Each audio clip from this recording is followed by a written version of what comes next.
Hello, magandang araw sa inyong lahat. Ako po muli si Kuya Don at sa hapong ito, andito tayo ngayon sa tapat ng aming bahay at yung nakikita nyong tanim sa aking likuran ay yan po yung aking white ternate. So alam naman natin na bukod sa white ay meron din yung mas popular, yung blue ternate at meron din akong purple ternate dito sa aming garden.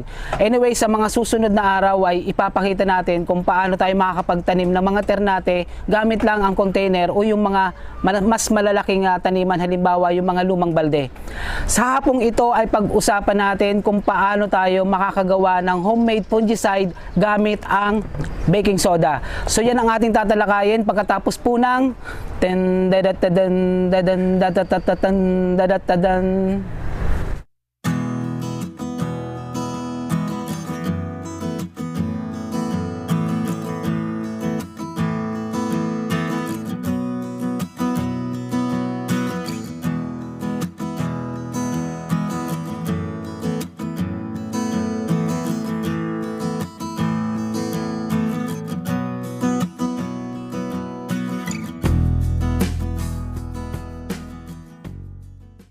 Okay, welcome back sa inyong lahat. Pag-usapan muna natin kung ano ba meron sa baking soda upang magamit natin ito bilang isang homemade fungicide. Ang baking soda ay binubuo ng sodium bicarbonate. So ayon sa mga eksperto na ang sodium bicarbonate ay may kakayahang pigilan o baliin ang cycle ng isang fungus sa ating halaman. Pero sa kabila nito ay meron ding warning na ang maling paggamit ng sodium bicarbonate ay maaaring magresulta sa pagkadilaw ng ating mga dahon. Kaya meron lang silang mga ratio na nire-recommenda upang magamit natin na mas safe at mas epektibo na homemade fungicide para sa ating mga halaman. Ano-ano ba ang mga materyales na ating gagamitin? So gumagamit tayo dito ng 1 galong tubig o sabihin na natin na 4 na litro ng tubig at syempre baking soda. May mga nabibiling baking soda na panglinis o panglinis sa kusina o sa lababo. Yung po ay meron lamang mga 30% ng baking soda. So kung kayo ay bibili ng baking soda sa grocery, piliin nyo yung pure na baking soda kagaya nito, 100% na baking soda. Gagamit din tayo dito ng neem oil. Pero mapapansin nyo sa iba ay gumagamit sila ng cooking oil o vegetable oil or kung ano pa man. Pero dito sa akin gumagamit ako ng neem oil kasi para mas lalong effective yung gagawin natin fungicide. Kasi ang neem oil ay alam naman natin na galing sa neem ay meron siyang germicidal, meron siyang fungicidal at syempre mas malaki ang maitutulong niya na pigilan yung fungus sa ating halaman. Gumagamit din ako dito ng Castile soap. So ito yung pamalit doon sa regular na ginagamit ng iba na dishwashing liquid. Kasi ang mga dishwashing liquid ay hindi ko nire-recommenda na gamitin. Kasi una, meron itong mga harmful chemicals o meron itong mga sangkap na maaari makasira sa ating mga halaman. Pero ang Castile soap ay isang uri ng sabon na natural at itunuturing din itong organic para sa ilan. Ito ay mas safe na gamitin kaysa sa mga dishwashing liquid na nabibili natin. At syempre gagamit tayo ng imbudo para hindi matapon yung ating mga gagawin. At ang pinakahuli ay dapat meron tayong pang-spray kasi dito natin isasalin yung ating solution para may spray sa ating mga halaman. Sa kada 1 galong tubig o 4 na litro na ng tubig ay gumamit lamang tayo ng 1 kutsara ng baking soda. Ayan po, sa ipapakita natin. 1 kutsara lang ng baking soda. So ito yung nire-recommenda ng mga eksperto na mas safe na gamitin sa ating mga halaman. So gagamit tayo ng imbudo para hindi matapon.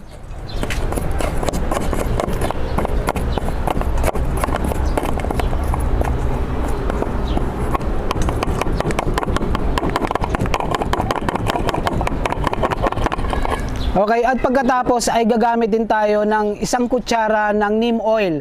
So ito po yung ating neem oil. So 1 kutsara ng baking soda at 1 kutsara ng neem oil. Ang neem oil ay nabibili naman sa mga online, sa mga piling groceries o kaya naman ay sa mga garden store. So ito ay isang natural na insecticide na fungicide na magagamit natin sa ating garden. Okay, ilagay na natin. 1 kutsara ng neem oil at pagkatapos ay 1 kutsara ng Castile soap. Okay, ang Castile soap ay nabibili pa rin sa mga garden store, sa online at sa mga piling groceries meron din po nito. Okay, so isang kutsara ng Castile soap. So ano po yung nilagay natin dito? Isang kutsara ng baking soda, isang kutsara ng neem oil at isang kutsara ng Castile soap. So nilagay natin sa isang galong tubig o 4 na litro ng tubig. So hahaluin lang po natin. Kaya ako gumamit ng mas malaking container para hindi ko na kailangan ng stick o panghalo. So ang gagawin na lang natin ay banayad na ugain o haluin para yung solution ay mahalo. Ayan, so makikita nyo nagkulay puti na siya.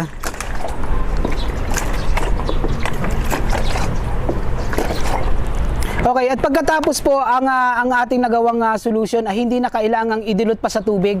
Ito ay as is na siya na pwede nating isalin sa ating mga sprayer at i-spray na natin sa mga dahon kung meron tayong mga nakikitang pag-atake ng mga fungus. Paano ba natin malalaman kung ang ating tanim ay merong pag-atake ng fungus o meron na siyang fungus? So ito ay kadalasang makikita sa mga dahon kapag ang dahon ng ating halaman ay meron kang mga nakikita ng mga black spot o kaya naman ay brown spot o white spot o kaya naman ay yung mga kulay kalawang na nakaukit doon sa dahon ng ating mga halaman, ito ay maaaring tinamaan na ng fungus. So kapag tingnan natin kapag ang halaman natin ay meron ng mga fungus o may pag-atake ng fungus at banayad pa naman o hindi pa naman lahat o sabihin na natin na nag-uumpisa pa lamang, ay maaari kayong mag-spray ng baking soda, sabihin na natin na mga 1 o 2 beses sa isang linggo. O kaya naman kung kakaunti pa lang nag-uumpisa ay sapat na yung 1 beses. Pero kung nakikita nyo naman na mas marami na siya at mas malala o marami ng dahon ang naapektuhan, mag-spray kayo ng 2 beses sa isang linggo. Mas nire-recommenda na tayo ay mag-spray gamit ang baking soda sa hapon o kaya naman ay bago magdilim. Kasi siyempre ang ating solution ay meron siyang sabon at meron siyang oil. At kapag tayo ay gumamit nito sa umaga, siyempre darating ang tanghali, maiinitan ang ating halaman at maaaring makasira sa dahon ng ating mga tanim. At kapag tanghali naman ay mas lalong hindi pwede. So mas nire-recommenda ang bago magdilim o yung paagaw pa lang yung liwanag at dilim, yun po yung isang ideal na gumamit tayo ng baking soda na mag-spray sa ating mga halaman.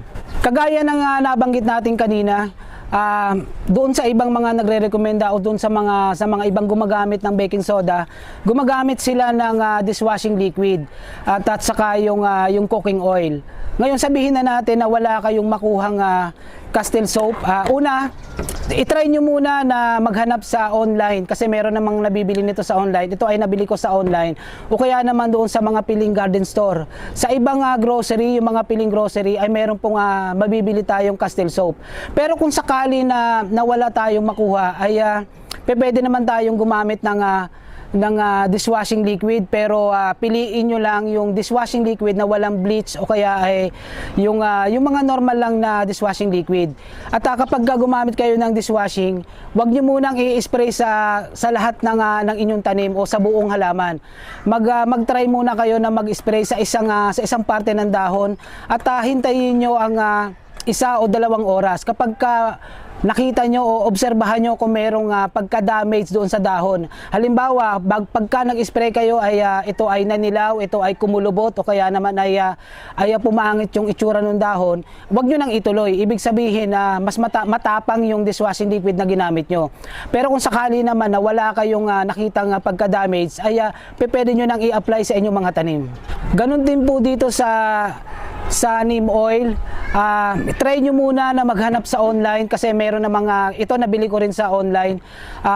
I-try nyo muna maghanap sa online, sa garden store o kaya naman sa mga groceries kasi minsan meron tayong makukuhang neem oil. Pero kung sakali na wala kayong makuhang neem oil ay kagaya ng ibang nire-recommenda ay gumagamit sila ng mga vegetable oil o kaya canola oil. Pero gaya ng ating suggestion, kapag gumamit kayo ng mga ganito, obserbahan nyo muna. Huwag muna kayong mag-i-spray sa pangkalahatang mga halaman. Mag-spray kayo sa isang parte ng dahon at obserbahan nyo, palipasan nyo ang mga 2 oras kung ito ba ay magkakaroon ng damage o pagkasira ng dahon. Kapag nanilaw o kapag nagkaroon ng mga spot, huwag nyo nang ituloy. Pero kung sakali sakali naman na naobserbahan nyo na walang pagka-damage at hindi na nilaw siya, hindi siya kumulubot, ay saka nyo siya i-spray sa inyong sa lahat ng inyong mga tanim. So kailangan na obserbahan muna natin. Kasi kagaya ng sinabi ko kanina, ang mga ganito ay hindi ko nire-recommenda, yung mga dishwashing liquid at yung mga cooking oil. Pero kung sakali naman, kasi iba-iba yung lugar natin maaaring kayo ay nasa isang lugar na mahirap hanapin tong mga ganitong materials, yun po yung suggestion ko. Pwede tayong gumamit ng mga dishwashing o kaya cooking oil, pero obserbahan muna natin para hindi tayo magsisi sa bandang huli na yung mga pinakaiingatan nating halaman masira lang dahil sa mga ganitong materyales. Okay, review lang po tayo. Sa kada 1 galon tubig o 4 na litro na tubig ay maglagay lamang tayo ng 1 kutsara ng baking soda. At lagyan din natin ng 1 kutsara ng Castile soap at 1 kutsara ng neem oil. At ang neem oil ay nabibili sa Agrify Philippines. Kung sakali na wala kayong mahanap sa mga groceries o sa mga garden store, i-check nyo ang website ng Agrify Philippines kasi doon po ako nakakuha sa kanila ng pure na neem oil. Ang Castile soap naman ay nabibili din sa online. Pili lang kayo ng mas mura at tingnan nyo muna yung review kung totoo bang Castile soap yung kanilang nabibili para meron kayong idea kung ang isang online shop ay legit o peke. Okay, sana meron akong naiambag na naman o kahit mga ilang piraso ng impormasyon na inyong magagamit kung kayo ay nagtatanim o nagga-garden o nagugulayan sa bahay. Ang mga ito naman ay mga homemade na pwede nating o madaling gawin kung tayo ay nasa loob lang ng bahay o wala tayong ginagawa. Hindi natin kailangan gumamit ng mga nabibiling fungicide o pesticide o insecticide na karaniwan ay merong mga sangkap na chemical na maaaring makasira sa ating mga tanim at siyempre sa ating kalusugan. Magtanim ng gulay sa bahay dahil walang pinakamasarap, pinakasariwa, pinakaligtas at pinakamasustansyang gulay kundi ang ating sariling tanim. Ito po si Kuya Don at muli ay maraming salamat sa iyong panonood.